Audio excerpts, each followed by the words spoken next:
முத்தமிழ் துய்ப்பதால் முச்சங்கம் கண்டதால் மெத்த வணிகலமும் மேவலால் நித்தம் அணை கிடந்தே சங்கத்தவர் காக்க ஆழிக்கு இணை கிடந்த தமிழ் ஈண்டு. வணக்கம் நேயர்களே, தனாசிரங்கோலிக்கு உங்களை அன்போடு வரவேற்கிறேன். கோலம் போடுற கலையே கடல் போன்று ஆழமானது. அதன் மூலம் நாம் கற்றுக்கொள்ள வேண்டிய விஷயங்கள் ஏராளமா இருக்கு. நாம் தினமும் போடும் கோலம் நமது மனநிலையை பிரதிபலிக்கும் விதமா அமையும். நம்ம மனசு சந்தோஷமா இருந்தா நேர்த்தியா புள்ளி வச்சு பார்டர் போட்டு மலர்களை வைத்து அலங்காரம் எல்லாம் செய்வோம். அதுவே நம் கவலையோடு இருந்தா கோலத்திலும் அது பிரதிபலிக்கும். நம்முடைய உடலும் மனமும் ஒருங்கிணைந்து செயல்பட்டாதான் நாம் செய்யும் செயலில் முழுமையும் திருப்தியும் ஏற்படும். அது மாதிரிதான் அழகான கோலம் உருவாகவும் உடலும் மனசும் ஒருங்கிணைந்து ஒருமுகப்படுத்தப்பட்டு செயல்படணும். காலை வேளையில எந்திரிச்சு கோலம் போட்டுட்டு அதன் பிறகே அன்னைக்கு பணிகளை தொடங்கும் வழக்கம் இன்னைக்கும் பல இடங்கள்ல தொடர்ந்து வருது. அந்த சமயத்தில் தான் உடல் புத்துணர்வோடும் மனசு புத்தி கூர்மையோடு செயல்படும். புள்ளி கோலங்கள் நமது வாழ்க்கை தத்துவத்தை உணர்த்துது. புள்ளிகள் வைப்பது என்பது நம் காரியங்களை செய்ய திட்டமிடுவது. அதுல கோடுகள் போட்டு இணைப்பது அந்த திட்டங்களை செயல்படுத்துறது. அதனாலதான் சில செயல்களை செய்ய மற்றவர்கள் தூண்டும் போது புள்ளி பிசகாம செய்ய அப்படின்னு சொல்லுவாங்க. சிக்கு கோலம் அப்படின்னு ஒரு வகை இருக்கு. அதை போடுறது ரொம்ப கஷ்டமா இருக்கும். மனதை ஒருமுகப்படுத்தி கவனம் முழுவதையும் புள்ளிகள் மீதும் கோடுகள் மீதும் பதிய வைக்கும் தன்மை சிக்கு கோலத்துக்கு உண்டு.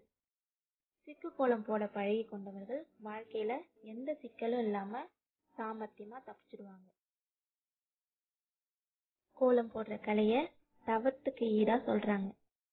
புள்ளி கோலங்கள் போடும்போது அதன் கோடுகள் புள்ளிகளை கூர்ந்து நோக்குவதன் மூலம் கண்ணுக்கு பயிற்சி கிடைத்து பார்வை திறன் அதிகரிக்குது.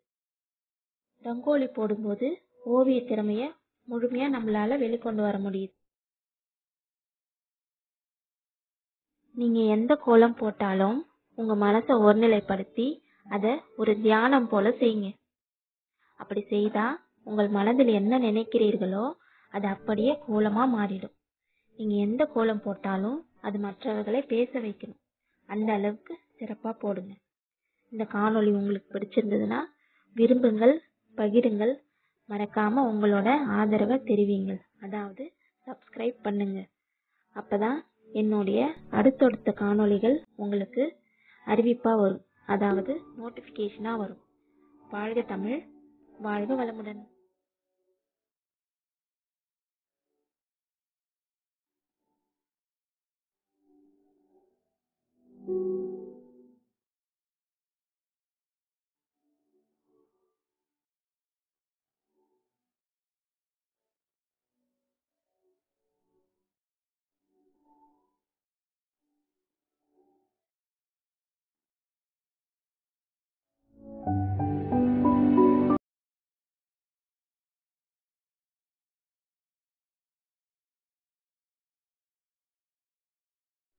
பாக்யம் தரும் லக்ஷ்மி பாரம்மா, கண் பாரம்மா.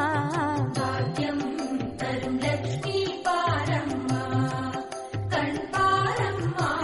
திருமாலின் மார்பில் உறையும் தேவி, திருவருளை தினம் பொழியும் தேவி, திருவிளக்கில் மாசம் புரியும் தேவி, திருமகளே வருவாய் ஸ்ரீதேவி. பாக்யம் தரும் லக்ஷ்மி பாரம்மா.